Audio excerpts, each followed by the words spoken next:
Students, welcome back to our channel. आपका अपने इस चैनल पे बहुत ज़्यादा स्वागत है। आज हम लोग पढ़ने जा रहे हैं हिस्ट्री का थर्ड चैप्टर, जिसका नाम है हिंद चीन में राष्ट्रवादी आंदोलन। इसका जो सेकंड चैप्टर था समाजवाद एवं साम्यवाद, उसको कंप्लीट करवा दिया गया है। वहाँ तक का क्वेश्चन आंसर आपको बहुत अच्छी तरीके से एक्सप्लेन कर दिया गया। सारे आंसर आपको एक एक करके सारे पिछले वाली वीडियो में मिल जाएंगे। इस वीडियो में थर्ड चैप्टर को शुरू किया जा रहा है। शुरू करते हैं। लघु उत्तरीय अति लघु को इस वीडियो में करवाया जाएगा। अति लघु में टोटल 5 क्वेश्चन है, जैसा कि आप लोग देख पा रहे हैं, आपको शो हो रहा होगा आई होप। शुरू करते हैं। इससे पहले मेरी एक रिक्वेस्ट है, अगर आप लोग स्टूडेंट हैं, चाहे वो किसी भी क्लास के हो, 9th 10th 11th 12th या जिस भी चीज़ की आप लोग प्रिपरेशन कर रहे हैं, जिस भी चीज़ के तैयारी कर रहे हैं, अब किसी भी क्लास के स्टूडेंट हैं, अगर आप स्टूडेंट हैं तो इस चैनल को ज़रूर से सब्सक्राइब कीजिएगा, क्योंकि इस चैनल पर आपको बहुत ज़्यादा मोटिवेशनल कंटेंट भी मिलता है और क्लास 10 2026 के लिए बहुत ज़्यादा हेल्पफुल कंटेंट, बहुत ज़्यादा हेल्पफुल वीडियोज़ आपको मिलेंगी और मिलती है। ये वीडियो आपके लिए बहुत ज़्यादा हेल्पफुल होने वाली है। इस वीडियो को एंड तक ज़रूर देखिएगा और शुरू करते हैं इस क्वेश्चन को, आगे बढ़ते हैं। क्वेश्चन नंबर 1 पूछ रहा है, जो क्वेश्चन नंबर फर्स्ट है इस अति लघु का, ये फर्स्ट नंबर क्वेश्चन पूछा जा रहा है, एक तरफा अनुबंधन व्यवस्था क्या थी। एक तरफा अनुबंधन व्यवस्था, इसका आंसर मैं आपको शो कर रही हूँ। एक तरफा अनुबंधन व्यवस्था एक तरह की बंधुआ मजदूरी व्यवस्था है। मतलब एक तरफा अनुबंधन व्यवस्था जो थी उसमें उसको ना बंधुआ मजदूरी, मतलब बंधुआ मजदूरी कह सकते हैं। बंधुआ मजदूरी में जो हुआ करता था कि मतलब मजदूर लोग से काम करवाया जाता था, उसमें मजदूरी करवाई जाती थी, जहां मजदूरों का कोई अधिकार नहीं होता, जबकि मालिक को असीमित अधिकार प्राप्त होते थे। मतलब जैसे कि मैंने आपको कहा कि उसमें जो है जो मजदूर होते थे उससे बहुत सारा काम करवाया जाता, उसका कोई अधिकार नहीं होता, वो अपने मांग के लिए खड़ा नहीं हो सकता, अपने मांग के लिए वो बोल नहीं सकता था, ऐसा था। और जो मालिक था उससे वो मतलब बहुत अजीब तरह का व्यवहार करता, उसको मतलब कोई अधिकार नहीं दिया जाता मजदूर को। इसका ये आंसर होगा। सेकंड क्वेश्चन मैं आपको शो कर रही हूँ। सेकंड क्वेश्चन पूछा जा रहा है, बाओदाई जो है कौन था।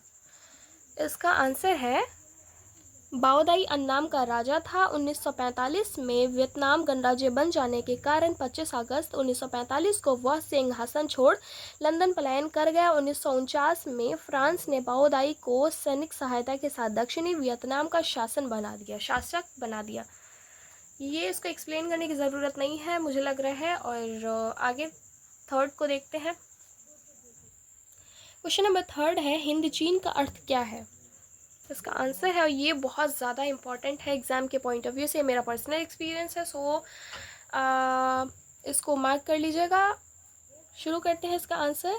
हिंद चीन देशों में अभी प्राय तत्कालिक समय के लगभग 3 लाख वर्ग किलोमीटर में फैले उस पाइदुपीय क्षेत्र से है जहां आज के वियतनाम, लाओस और कंबोडिया जैसे क्षेत्र आते हैं। वियतनाम पर चीन का प्रभाव था, दूसरी तरफ लाओस कंबोडिया पर भारतीय संस्कृति के प्रभाव थे और यही कारण है कि यह हिंद चीन के नाम से जाना जाता है। आई होप आपको समझ आया हो एंड शो भी हो रहा होगा। इसको देख लीजिएगा और मैं आपको जो फोर्थ क्वेश्चन है वो शो करती हूँ। फोर्थ क्वेश्चन पूछा जा रहा है, जिनेवा समझौता कब और किन के बीच हुआ। ये बहुत ही छोटा सा सिंपल सा क्वेश्चन है। इसका सिंपल सा आंसर है, जिनेवा समझौता जो है 1954 में फ्रांस एवं वियतनाम के बीच हुआ। ये क्वेश्चन आपसे हो सकता है कि आपसे मतलब सब्जेक्टिव में ना पूछा जाए एग्जाम में, लेकिन ये ऑब्जेक्टिव में पूछा जाएगा। ये ऐसे पूछा जा सकता है कि जिनेवा समझौता कब हुआ, या ऐसे पूछा जा सकता है कि जिनेवा समझौता किन के बीच हुआ, और बहुत सारे 4 आपको ऑप्शन दे दिए जाएंगे, आपको भ्रमित किया जाएगा कि मतलब ऐसे सिमिलर से ऑप्शन होते हैं कि उस टाइम पे आपको समझ नहीं आता कि कौन सा ऑप्शन सही है। इसको देख लीजिएगा, ये इंपॉर्टेंट है एग्जाम के पॉइंट ऑफ व्यू से। लास्ट क्वेश्चन जो है 5th नंबर वो रह रहा है। क्वेश्चन नंबर 5 पूछा जा रहा है, हुआ हुआ आंदोलन की चर्चा करें। हुआ हुआ आंदोलन के बारे में पूछा जा रहा है, तो ये थोड़ा सा लंबा है, ये पूछा जाएगा एग्जाम पे।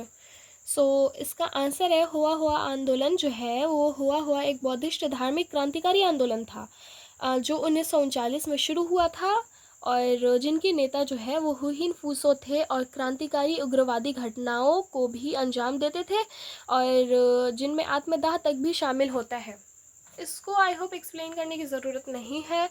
बहुत सिंपल से वर्ड्स में लिखा गया है। हुआ आंदोलन जो है बौद्धिस्ट धार्मिक टाइप का, धार्मिक क्रांतिकारी टाइप का आंदोलन था, ठीक है।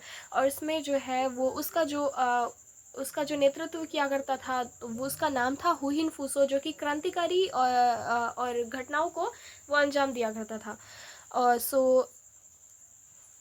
आई होप कि आपको समझ आया हो, और मैंने पांचों आंसर बहुत अच्छे से एक्सप्लेन कर दिया, आपको बहुत अच्छे से सारे आंसर शो कर दिया। अगर आप इस तरह से एग्ज़ाम में मेरे बताए हुए तरीक़ों से आंसर लिखते हैं, जो मैंने आपको शो किया है वही आंसर अगर एग्ज़ाम में लिखते हैं, तो आप इजीली बहुत अच्छा स्कोर कर सकते हैं। ये मेरा पर्सनल एक्सपीरियंस है और पर्सनल ओपिनियन है। सो बहुत अच्छे से सारे के सारे आंसर को देख लीजिएगा, और मैं जिस जिस आंसर को, जिस क्वेश्चन को कहती हूँ कि ये एग्ज़ाम के पॉइंट ऑफ व्यू से बहुत ज़्यादा इंपॉर्टेंट है, उसको मार्क कर लीजिएगा, क्योंकि वो बहुत ज़्यादा इंपॉर्टेंट है। सो फिर से मैं जो रिक्वेस्ट है, मैं फिर से उसको कहना चाहती हूँ कि अगर आप किसी भी क्लास के स्टूडेंट हैं, अगर आप स्टूडेंट हैं, तो इस चैनल को ज़रूर से सब्सक्राइब कर लीजिएगा। So thanks for watching. मिलते हैं अगली वीडियो में।